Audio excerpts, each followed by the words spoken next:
দক্ষিণ এশিয়ায় একের পর এক গণ আন্দোলন দেখাচ্ছে রাজনৈতিক ব্যবস্থার ভঙ্গুরতা। শ্রীলঙ্কা, বাংলাদেশ ও নেপালে জনরোষে ক্ষমতা বদল ঘটেছে সেনাবাহিনীর প্রত্যক্ষ বা পরোক্ষ ভূমিকার মধ্য দিয়ে। এই প্রেক্ষাপটে ভারতের জন্য সতর্কতা অপরিহার্য, কারণ প্রতিবেশীদের অস্থিরতা নিজের দেশের রাজনীতিতে বড় প্রভাব ফেলতে পারে। দক্ষিণ এশিয়ার ভূ রাজনীতিতে এক যুগান্তকারী পালাবদলের সাক্ষী থাকছে ভারত। একে একে তিনটি প্রতিবেশী দেশ শ্রীলঙ্কা, বাংলাদেশ ও নেপাল দেখল গণরোষের আগ্নেয়গিরি। অর্থনৈতিক সংকট, রাজনৈতিক দুর্ব্যবস্থা এবং গণতন্ত্রের শ্বাসরুদ্ধ পরিবেশের বিরুদ্ধে জনগণের জাগরণ মুহূর্তেই ইতিহাস বদলে দিল। রাজসিংহাসন যেন তলিয়ে গেল গভীর সমুদ্রে। দেশ আলাদা, পতাকা আলাদা, রাজনৈতিক পরিপ্রেক্ষিতে আলাদা হলেও আন্দোলনের চরিত্র এক। তিন দেশে ছাত্র, যুব ও সাধারণ জনগণের তীব্র বিক্ষোভ বদলে দিল শাসকের ভাগ্য। 2022 সালের ঘটনা আজও অনেকের মনে গাথা। তীব্র অর্থনৈতিক মন্দা, নিত্য প্রয়োজনীয় দ্রব্যের অভাব, জ্বালানির হাহাকার, এসব মিলিয়ে এক অভূতপূর্ব মানবিক বিপর্যয়ের পরে শ্রীলঙ্কা। ক্ষোভে ফেটে পড়ে জনগণ। হাজার হাজার মানুষ প্রেসিডেন্টের বাসভবনে ঢুকে পড়ে। দাবানলের মতো ছড়িয়ে পড়ে প্রতিবাদ। শেষ পর্যন্ত গোতাবায়া রাজাপক্ষ দেশ ছেড়ে পালাতে বাধ্য হন। প্রধানমন্ত্রী রনিল বিক্রমাসিংহ পরে পদত্যাগ করেন। এই ঘটনায় হয়ে ওঠে দক্ষিণ এশিয়ার অন্য দেশগুলোর জন্য এক স্পষ্ট বার্তা। জনগণের রোষকে উপেক্ষা করলে ক্ষমতার মসনদ ধুলোয় মিশে যেতে সময় লাগে না। 2024 সালের আগস্ট বাংলাদেশের রাস্তায় নেমে আসে হাজার হাজার ছাত্র ও যুবক। আওয়ামী লীগ সরকারের বিরুদ্ধে একাধিক অভিযোগ, দুর্নীতি, সীমাহীন দমন নীতি, ভোটাধিকার হরণ করা এবং সেনাবাহিনীর ছত্রছায়া একনায়কতান্ত্রিক শাসকের বিরুদ্ধে ছাত্র আন্দোলন রূপ নেয় গণ আন্দোলনে। পুলিশ এবং র্যাবের কঠোর দমন পীড়ন আন্দোলন থামাতে পারেনি, বরং প্রতিদিন আন্দোলন আরও তীব্র হতে থাকে। পরিস্থিতি নিয়ন্ত্রণের বাইরে চলে গেলে সেনাবাহিনী নীরব সবুজ সংকেতের ইঙ্গিতে শেখ হাসিনা পদত্যাগ করেন। দীর্ঘ 15 বছরের শাসনের অবসান ঘটে। সেনাবাহিনীর প্রভাব ও চাপের বিষয়টি আন্তর্জাতিক মহলেও আলোচিত হয়েছে।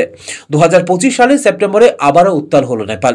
অর্থনৈতিক বৈষম্য, কাঠামোগত দুর্নীতি এবং রাজনৈতিক অস্থিরতার বিরুদ্ধে কয়েক সপ্তাহ ধরে চলা আন্দোলন হঠাৎই রূপ নেয় সহিংস গণবিক্ষোভে। ভুবন চত্বরে হাজার হাজার মানুষ জমায়েত হয়ে প্রধানমন্ত্রী পুষ্পকমল দাহাল প্রচণ্ড সরকারের পদত্যাগ দাবি করে। রাজপথে দখল নেয় আন্দোলনকারীরা। নিরাপত্তা বাহিনী ও সাধারণ জনগণের সংঘর্ষে বহু হতাহত হয়। পরিস্থিতি এতটাই খারাপ হয়ে যায় যে সেনাবাহিনী হস্তক্ষেপ ছাড়া আর কোনো উপায় ছিল না। সেনাবাহিনী সরকারি হস্তক্ষেপ করে এবং সরকারের প্রতি সমর্থন প্রত্যাহার করে। প্রধানমন্ত্রী পদত্যাগ করতে বাধ্য হন, তবে এখনো পর্যন্ত তার অবস্থান বা নিরাপত্তা সংক্রান্ত কোনো নিশ্চিত তথ্য নেই। এখানেও প্রশ্ন উঠে যায়, গণতন্ত্রের ছায়ায় আদতে সেনাবাহিনীকে দেশের নিয়ন্ত্রণাধীন? এই তিনটি ঘটনা এক গভীর বাস্তবতাকে সামনে আনছে। দক্ষিণ এশিয়ার গণতান্ত্রিক ব্যবস্থাগুলি কতটা ভঙ্গুর। যখন রাষ্ট্র পরিচালনার দায়িত্ব থেকে জনগণের অংশগ্রহণ কমে যায়, তখন গুটি কয়েক রাজনৈতিক পরিবারের কর্তৃত্ব, স্বজনপ্রীতি, দমন নীতি এবং অর্থনৈতিক দুর্নীতি সমাজকে এমন এক পরিস্থিতিতে নিয়ে যায় যেখানে সহ্যের সীমা অতিক্রম করে জনগণ রাস্তায় নামে। এখানে একটি অদ্ভুত মিল লক্ষ্য করা যায়। তিন দেশেই সেনাবাহিনী সরাসরি বা পরোক্ষভাবে রাজনৈতিক পরিবর্তনে ভূমিকা রেখেছে, যা গণতন্ত্রের ভবিষ্যৎ নিয়ে বড় প্রশ্ন তোলে। রাজনৈতিক প্রতিষ্ঠানগুলো যখন ব্যর্থ হয়, তখন রাষ্ট্রযন্ত্রের এই হস্তক্ষেপ কতটা স্থায়ী সমাধান দিতে পারে?